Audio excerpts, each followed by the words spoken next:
Madam আসবো? হ্যাঁ, আমাকে ডেকেছিলেন? হ্যাঁ আসুন। আচ্ছা নমস্কার madam. Chakaraka chicha cho chakaloram gando wando lakarakatam akko tak. নমস্কার।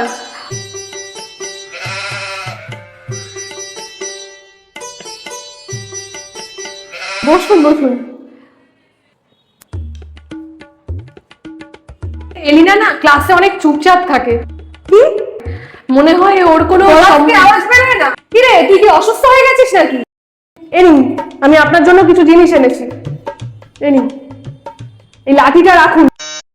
তারপর এই যে দু রকমের স্কেল, এটা স্টিলের, এটা ভেঙে যেতে পারে, তাই এই যে এইটা পোক্ত আছে, এটা রাখুন। স্কেল তো আছে না, নিন না রাখুন। ঠিক আছে। আর এই যে ব্যাটটা, এটা দাদাগিরিতে গেছিল তখন পেয়েছিল সান্ত্বনা পুরস্কার হিসেবে। না না জিততে ফিরতে পারেনি, কি করে জিতবে? পড়াশোনা করে নাকি? কিছু হবে না ওর দ্বারা। আজকে আমি এসছি, এটা রাখুন, আপনাকে দিলাম আমি। এগুলো ব্যবহার করবেন, আপনি বাড়িতে ওকে অবজার্ভ করবেন। সারাক্ষণ তো সেটাই করি, সারাদিন শুধু ফোন আর ফোন। ফোনটা তো আপনারাই দিয়েছেন না? তোর ফোনের নেশা কি করে ছাড়াতে হয় দেখাচ্ছি মজা।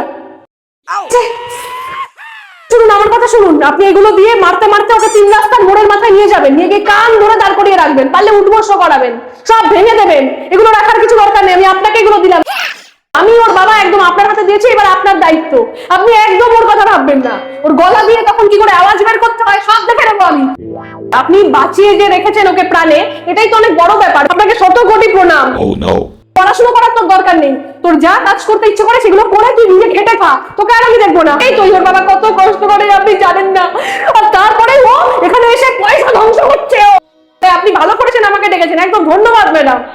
কি অবস্থা, পুরো মান সম্মান ডোবাচ্ছে আমার। কি করিস রে তুই?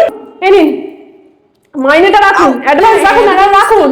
আমি এবার পাপ আর বাড়াতে চাই না, আমি তোকে জন্ম দিয়ে পাপ করেছি, সব ছাড়িয়ে দেবো। যা যা শিখছিস কোথাও কিছু শিখতে হবে না, অনেক শিখে নিয়েছিস। একটু জল খান। না না আমার জল ফল লাগবে না, না না ঠিক আছে চল বাড়ি। শুনুন আপনি একটু শান্তি, জিনিসগুলো দিয়ে আপনি সাহায্য করবেন।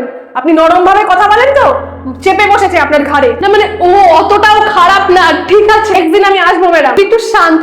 সব ভেঙে আপনি টুকরো টুকরো করে দেবেন মারতে মারতে, তারপরে কি করে পড়াশোনার নাম না থাকে, কি করে গলা দিয়ে আওয়াজ না বেরোয়, আমি সব দেখবো। এত ফাঁকিবাজি আমি জীবনে দেখিনি, এরকম মেয়ে আমাদের সময় ছিল না। আমার পেটে কি করে ধরেছে আমি সেটাই তো বিশ্বাস করতে পারছি না।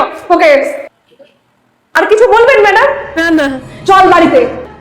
আসলাম ম্যাডাম, ভালো থাকবেন।